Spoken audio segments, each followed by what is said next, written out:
Hello, physical science students. Today's lesson we are looking at wave behaviors. So we're going to be examining the specific types of behaviors that waves can have. This applies not only to electromagnetic waves, so our waves that can go through outer space or through a vacuum, but it also applies to our mechanical waves, those waves that need a medium. So our wave interactions.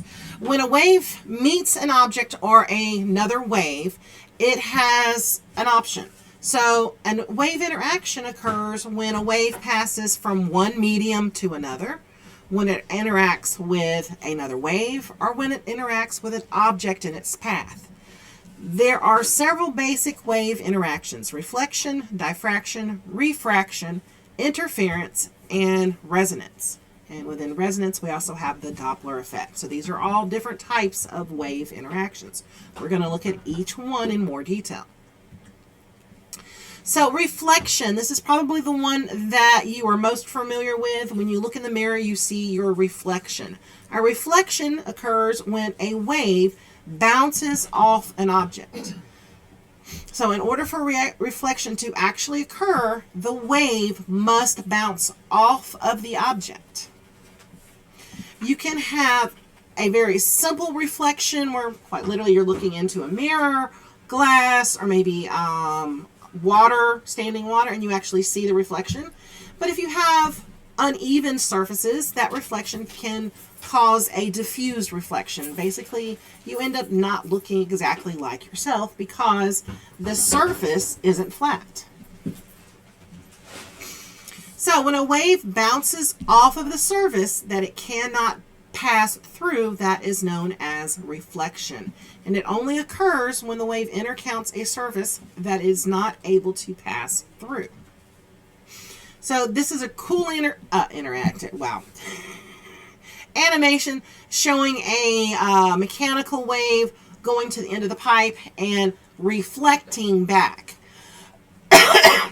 One of them does just a simple straight up reflection, and then the other one actually ends up flipping upside down. Either way, it's still a reflection. There's just two different types of reflections, but the waves are bouncing off of the surfaces. So refraction is different than reflection. Refraction is when a wave bends as it goes from one medium to another. So we've mentioned this in an earlier lesson about how light can bend as it goes from gas to liquids or gas to solids. That bending of the light is known as refraction. And it is caused by a change in the speed of the wave. If, for example, light is going from a gas to a solid, so if we are going from a gas to a solid, I am going to slow down. The light would slow down. And of course, this is assuming that the solid is, kind of transparent. You can actually sort of see through it. But it's interesting to note that with refraction, if we've got a mechanical wave going from a gas to a solid. So mechanical waves, so not light, but our mechanical waves would actually speed up. Remember, sound, a type of mechanical wave, travels fastest through a solid and slowest through a gas. But it still is going to change its speed.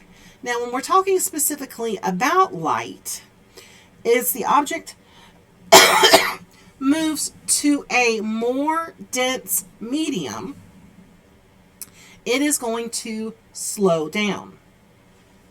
I'm trying to find my eraser. There we go. As the object moves to a more dense medium, so if the density increases, the speed is going to decrease. If the speed decreases, the light is going to bend towards the normal. And the normal is this little dotted line. If the light moves to a less dense medium, then the light is going to refract away from the normal. Again, that normal is that dotted line. So we move faster, it's going to bend away. If it moves slower, it's going to bend towards. Now, this is actually an example of the light going through a medium. So on either side of the glass, we have our gas. And notice the angle at both the beginning, and if we kind of, mirrored that at the beginning and the end, those angles are the same. The light is going to travel at the same speed in the same medium. It's only going to slow down while it's in that different medium. So in this case, a gas. So refraction depends on the speed of the light in the medium. So if we're talking outer space, we're talking a vacuum, that speed of light is going to be 3.0 times 10 to the 8 meters per second. That's going to be the fastest that it can move. So if we have a wavelength of light, the shorter the wavelength, the more it will bend. So our blue light bends more because it's a shorter wavelength than our red light. So our red colors end up bending less. This is the reason why when you're looking at a rainbow in the sky, the colors are always in the same order. That blue bends more, it's going to be on the outer end. That red bends less, therefore it tends to be on the inner end. So we've seen this specific example earlier, but refraction as we're both looking from air to liquids. So even though the fish appears in one position, that's because the light traveling from the fish to my eyes has been bent as the light went through the water. So the fish actually isn't where we think it is. We have to try and attack it from a lower angle than what we actually see. And I love that this graphic is actually working now. So notice, we've seen this before, how a pencil in a glass of water, it looks bigger at the bottom and it looks broken. And that's because of how that light is bent. Notice how the animation is showing the wave slowing down.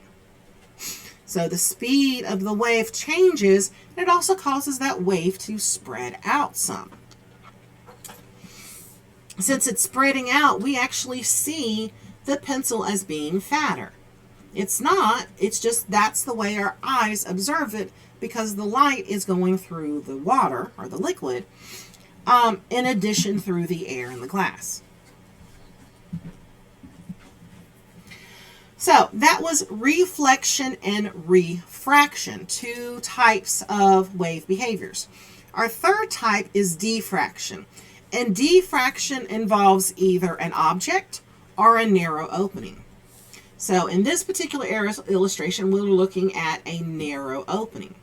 If I'm sending a wave through a narrow opening, when it gets on the other side of that opening, it's going to have a predictable pattern. So if the opening is just one opening, it's going to make normal ripples, as like you're used to seeing dropping something into a pond.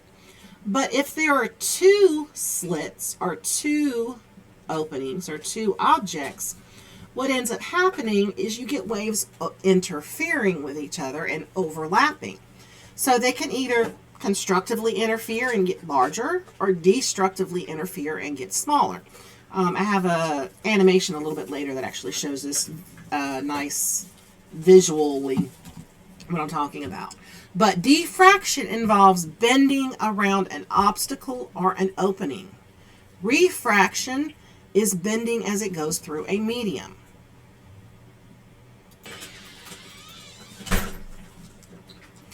So diffraction involves bending of waves around a barrier. This not only happens with light, but it also happens with sound. Longer wavelengths are going to bend more. So this is the opposite of refraction.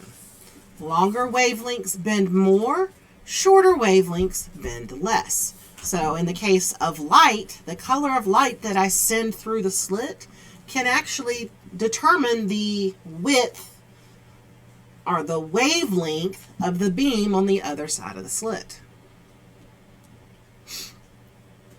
So This is an illustration of a single slit diffraction, noticing that little ripple effect as it goes through the hole. Same idea applies if it's just a single obstacle in the way, so like picture a block or a rock. But I have one later that actually does the double. So interference, I mentioned these terms earlier. With diffraction, you actually can have waves interfere. There are two types of interference, but interference is when two or more waves combine in the same area. So the waves actually overlap. There are two major types of interference that we look at in physical science. Oops. So the first one is constructive interference. Constructive interference is when the waves line up exactly. The crest lines up with the crest, trough lines up with the trough. And when those waves line up exactly and they constructively interfere, the resulting wave is larger.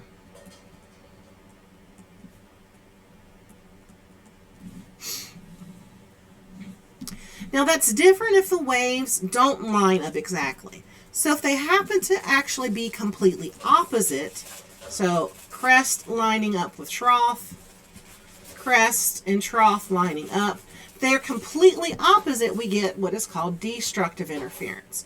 And if the waves happen to have the same energy, same wavelength, but being opposite in their overlap, you can get no resulting wave. You can get no visual wave resulting because that destructive interference destroyed both waves.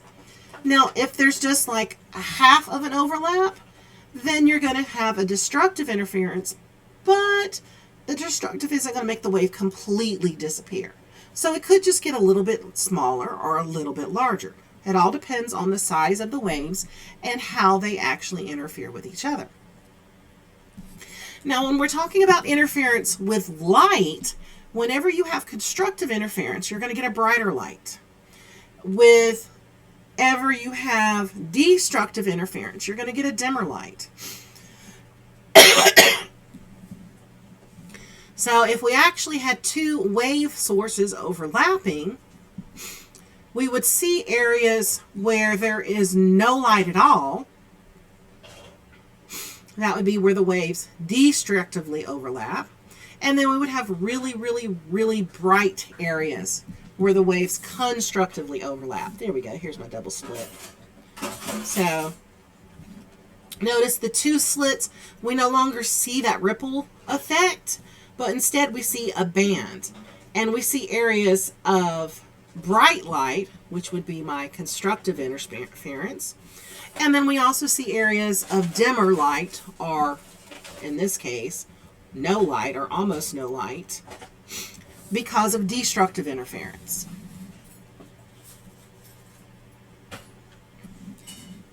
Now, both are caused by two or more waves interacting.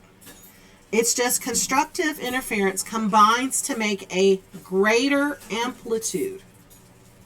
So the energies of the wave combine, and the amplitude, or the resulting wave, is going to be larger. We construct a larger wave.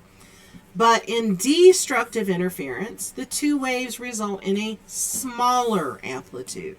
So think destruction. If I have destructive interference, they're going to destroy each other and give us a smaller wave. Sometimes that might be actually no resulting wave. Let me out, I'm stuck in your pocket. So this is a pretty decent animation of just a single destructive interference. You got two waves coming from opposite sides. Notice at that spot in the middle where they completely disappear and they end up flipping. What's actually occurring is as this wave from the top is coming along, it's staying going to the top. It's just in this middle piece you don't see the actual wave because it has destructively interfered. So constructive interference. Oh, can I make it? Oh, no! It's not going to let me pause it. If I could actually pause it at the exact moment that I needed to, you would notice that the resulting wave in the center is twice the height of each of the input waves. And really and truly, this wave that's here on the left is traveling all the way to the right and then bouncing back. So it's not like they hit each other. They actually interact. They make a larger wave, and then they keep on moving. Because they happen to be moving in opposite directions, they end up going back to their normal height. But where they interfere, where they interact, that amplitude is twice as high.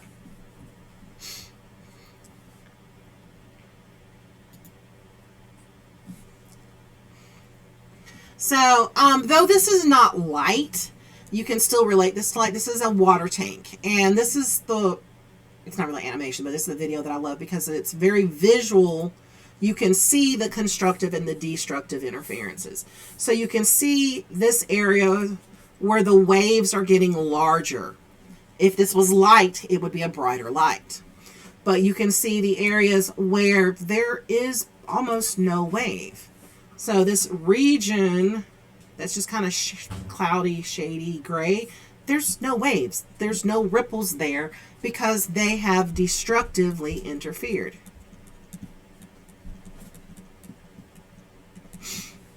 Where the other waves, they are combining and making a larger wave. So my blue zones, these bright white areas, are where we have constructive interference.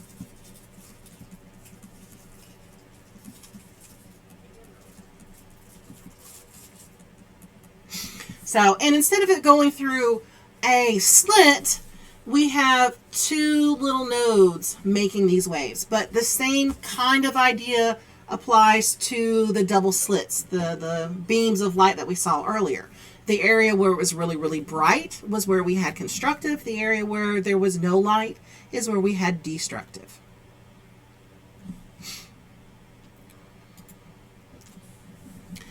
Alrighty, so another type of wave interaction, this is the Doppler effect. And this only applies to sound.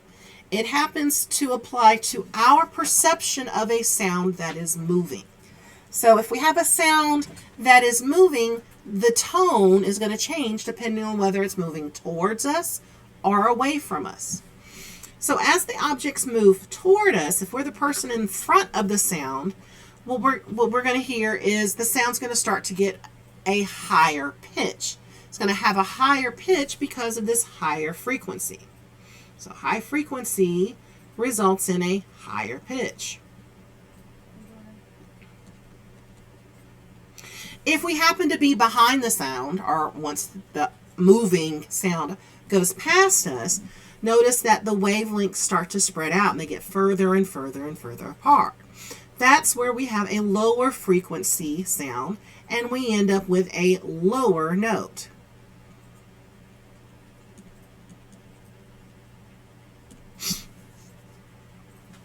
Now, this could be the object moving, as in the police car, fire truck, ambulance, anything, or it could be the person moving in relationship to the object. Either one or both can cause the Doppler effect. So the Doppler effect is a change in the frequency of a wave caused by a moving wave source. And I think this is going to give me an audio. Or not. So if it moves towards you, the pitch is going to be higher. If it moves away from you, the pitch is going to be lower.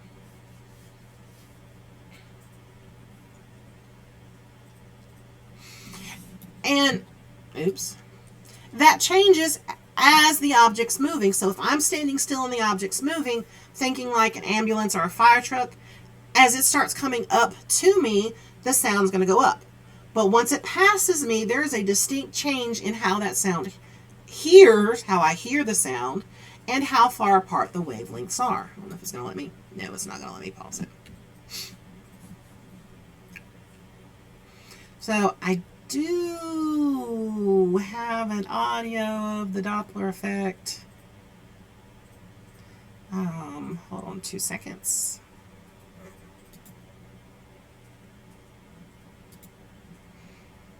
Oh, so if I click off of it, it'll let me pause it.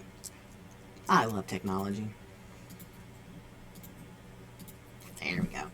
So notice the person in front of the sound has the shorter wavelength sound, more frequent sound, versus the person behind the sound, or the sound is past the person. We have a longer wavelength behind it, lower frequency. All right, and here's the actual audio. Let's see if this will work properly. I'm back home. I'm fighting with the trying to get the console turned on.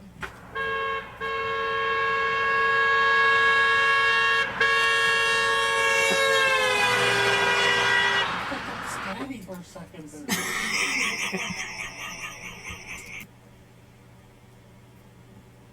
Okay, I'm not fighting with it in the PowerPoint. Pulled it out of the PowerPoint. So you can actually hear the change in the pitch as the car horn passes the person that's doing the recording. So try and listen to how that sound changes from before the car passes the person to just after it passes the person. So pitch increased dramatically. That sound got a higher pitch noise because the frequency was more frequent versus lower pitch noise. So the wavelength's getting longer, the sound is moving away from us.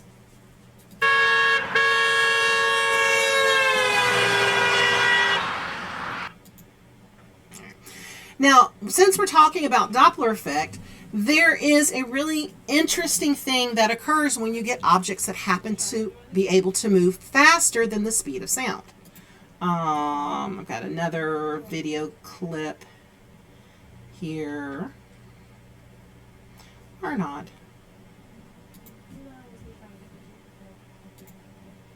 There we go. So, airplanes, jets specifically, can do this. They can actually move faster than the speed of sound. So this first part of the animation is just showing how the sound, if you were near the jet, you would be able to hear the sound getting louder, higher pitch as it approached you, and longer as it goes past. The jet has not yet gotten to the speed of sound. So it's still moving slower than the speed of sound. But notice what happens to the ripples once the jet gets to the speed of sound. So it is moving just as fast as the sound can move. So I see the jet at the same time I hear the jet. Now, really neat thing occurs is once that jet passes the speed of sound, you hear a very loud boom. It's called a sonic boom. That boom is where the jet has actually broken through the speed of sound. That is the next part of the animation, but you can see how the jet ends up in front of the sound, and all the sound ends up coming after the jet. So we would see the object before we hear the object, due to, in part, the Doppler effect and the fact that the jet is moving faster than the speed of sound.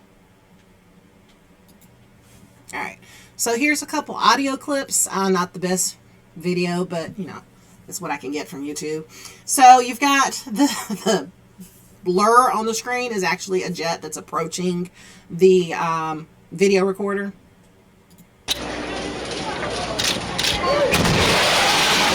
Notice that loud boom after they see the jet, after the jet has passed.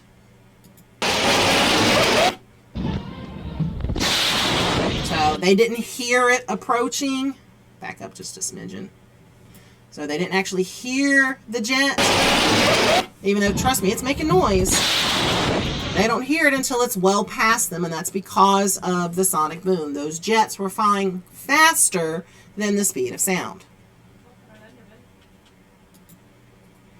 So one last video clip, and I know this one's a bit dated, but I just love the visualness of it. This particular teacher has a gas tube with lots of little bitty holes in it, and they've got it set on fire, and they're running sound through the tube. That sound's created a standing wave, which basically just means it's bouncing back and forth from the end, which is what allows us to actually see the sound being made in the way the flame moves. So I want y'all to watch and listen to what happens as he is making these adjustments to his wave. There you go. You can actually see the waves So there's two things that are going to modify our flames.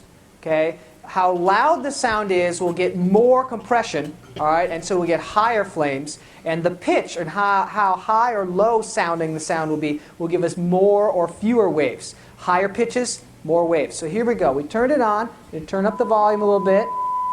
You can see lots of little tiny waves. If I turn down the... So this is a standing sound wave. We're actually seeing the wave travel through the gas that is being pumped out in the flame. pitch, we get fewer... Notice the tone goes down. We get a lower pitch, longer wavelength. Longer wavelength means lower frequency. waves, just a few waves. Turn it back up, and if I turn the amplitude up higher, the volume up higher, bigger amplitude. Low pitch is few waves. High pitched is more waves. Lots of little tiny waves. So, I just find this neat, and of course we don't have the equipment to test or illustrate this at our building, so do what I can, get a video. But being a band geek, I find it interesting that I can actually see the sound traveling through the fire. So that is it for wave behaviors. You do have a CFA for today as well as a Google form. If you need me, I'm in my open office hours, so take a moment to pop in and ask any questions that you might have.